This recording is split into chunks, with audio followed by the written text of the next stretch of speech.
மாண்புமிகு தமிழ்நாடு துணை முதல்வர் அவர்கள் சன்ரைஸ் ஸ்கேன்ஸை தொடங்கி வைத்தார்கள். ஆரம்பத்தில் இருந்த ஓப்பன் எம்ஆர்ஐயில். ஆனால் இந்த மிஷினில் சிறப்பம்சம் வந்து ஹெச்டிஎஸ்ன்னு ஒரு டெக்னாலஜினால் ஓப்பனாக இருந்தாலும் அதோட கிளாரிட்டி துல்லியமாக இருக்க மாதிரி இதை வடிவமைச்சிருக்கிறாங்க. இந்த ஹெச்டிஎஸ்ன்றது டெக்னாலஜின்றது வந்து என்னென்னா high temperature super conductive coil அப்படின்னு சொல்லுவாங்க. ஒரு ஸ்கேனுக்கு ஒரு புவியீர்ப்பு தன்மையில் தான் அந்த ஸ்கேன் நடக்கும். That is எம்ஆர்ஐன்றது.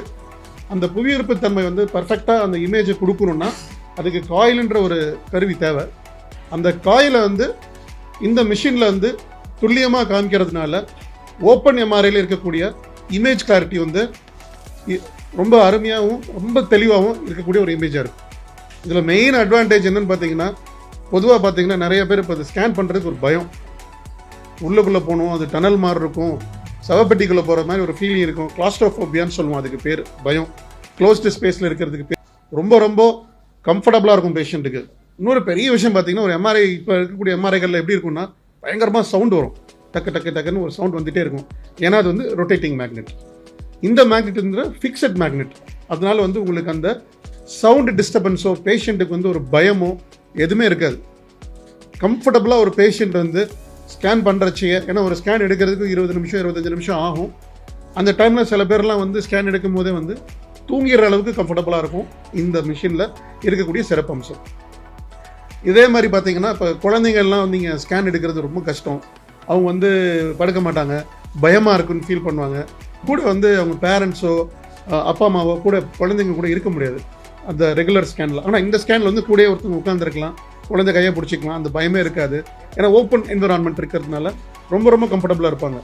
அடுத்த பிரச்சனை பார்த்தீங்கன்னா வயசானவங்களுக்கு பார்த்தீங்கன்னா அவங்க ஹார்ட் வீக்காக இருக்கும். அவங்களால போயிட்டு இந்த மாதிரி க்ளோஸ்டு ஸ்பேஸ்க்குள்ளே போக முடியாது. அவங்களுக்கு இந்த கிளாஸ்ட்ரோஃபோபியா இருக்கும். அந்த மாதிரி இருக்கவங்களுக்குமே இந்த ஸ்கேன் வந்து ரொம்ப ரொம்ப யூஸ்ஃபுல்லாக இருக்கும். இன்னொரு பெரிய பிரச்சனை பார்த்தீங்கன்னா ஒபிசிட்டி. இப்போ ரொம்ப வெயிட்டாக இருக்கிறவங்க வந்து மிஷினுக்குள்ளேயே போக முடியாது, ரொம்ப சின்னதாக இருக்கும். நிறைய இடத்துல அந்த காம்ப்ளிகேஷன் இருக்கும். அவங்களுக்குலாம் ஸ்கேன் பண்ணுறதுக்கே வழி இல்லாமல் இருக்கும். அந்த மாதிரி இருக்கிறவங்களுக்கு இதுதான் one of the best machine இந்த entire world, that is open MRI. இதில் இன்னொரு விஷயம் பார்த்தீங்கன்னா 200-250 கிலோ வரைக்கும் கூட அவங்க வெயிட் இதை தாங்கக்கூடியது. இந்த மிஷினோட வெயிட்டை பார்த்தீங்கன்னா வந்து 16 டன் கிட்டத்தட்ட. ஸோ இதை கொண்டு வரதுக்கே நாங்கள் சிரமப்பட்டு தான் இந்த மிஷின் இம்போர்ட் பண்ணி இங்கே கொண்டு வந்திருக்கிறோம். இதில் மெயினான விஷயம் வந்து இந்த மாதிரி குழந்தைகளோ வயது முதிர்ந்தவர்களோ ரொம்ப உடம்பு பரிமாணம் இருக்கிறவங்களோ இவங்களுக்கெல்லாம் ரொம்ப ஈஸியாக பண்ண முடியும். அதே நேரத்தில் ரொம்ப துல்லியமாக இந்த இமேஜை காமிக்கிறதுனால தான் இந்த மிஷின் வந்து சென்னையிலேயே முதல் முறையாக நாங்கள் அறிமுகப்படுத்தியிருக்கோம். இது பொதுவாக வந்து எம்ஆர்ஐயில் வந்து பார்த்தீங்கன்னா ஹீலியம்னு ஒரு கேஸ் இருக்குங்க. இந்த எம்ஆர்ஐயில் பெரிய அட்வான்டேஜ் வந்து ஹீலியம் கிடையாது. ஹீலியம் பார்த்தீங்கன்னா it is not environment friendly. இந்த மிஷின் பார்த்தீங்கன்னா என்விரான்மெண்ட் ஃப்ரெண்ட்லின்னு கூட நீங்கள் சொல்லலாம். ஏன்னா ஹீலியம்ன்ற கேஸ் இருந்து தான் அந்த மேக்னெட்டை கூல் பண்ணும், இப்போ இருக்கக்கூடிய ரொட்டேட்டிங் மேக்னெட்டை. ஆனால் இந்த மேக்னெட்டுக்கு ஹீலியம் தேவையில்லை. அதனால் பார்த்தீங்கன்னா யூஸ்வலாக இருக்கிற எம்ஆர்ஐ விட இந்த எம்ஆர்ஐயோட காஸ்ட் வந்து கொஞ்சம் கம்மியாக தான் இருக்கும். இப்போ அது ஒரு 7 கோடி ரூபா இருக்குன்னா இது அரௌண்ட் 5 crores கிட்ட இந்த மிஷின் வரும். எம்ஆர்ஐ ஸ்கேனை பொறுத்த வரைக்குமே ரேடியேஷன்ற விஷயமே கிடையாதுங்க. ரேடியேஷன் வந்து சிடி ஸ்கேனில் தான் இருக்குமே தவிர, ஏன்னா அது வந்து கதிர்கள், அது வந்து எக்ஸ்ரே கதிர்கள்னால தான் ரேடியேஷன் வரும்.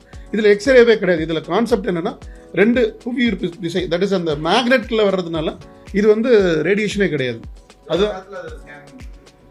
பொதுவாங்க இந்த ஸ்கேன் எம்ஆர்ஐ ஸ்கேன் யூஸ்வலாக கொஞ்சம் டைம் எடுக்கும். அரௌண்டு 30 to 40 minutes இந்த ஸ்கேன் எடுக்கிறதுக்கு டைம் எடுத்துடும். பட் ஆனால் பேஷண்ட் அந்த டைமில் கம்ஃபர்டபுளாக இருப்பாங்க. ஏன்னா எம்ஆர்ஐன்றது வந்து சிடி எடுக்கிறதுக்கு உங்களுக்கு 2-3 நிமிஷம் தான் ஆகும். பட் எம்ஆர்ஐ பொதுவாக ஏன்னா அந்த இமேஜ் போய் ப்ராசஸ் ஆகி வர்றதுக்கு உங்களுக்கு 30 to 40 நிமிஷம் கண்டிப்பாக எடுக்கும். என்னங்க?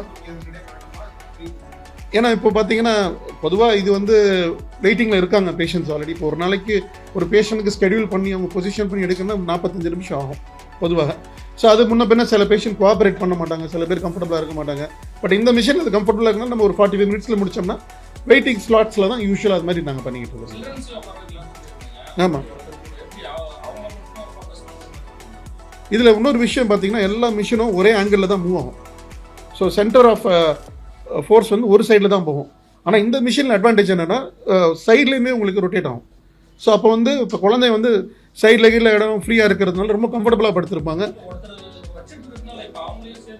இல்லை கூட வந்து உட்காரலாமே தவிர மிஷினுக்குள்ள அங்கே போக முடியாது. அதான்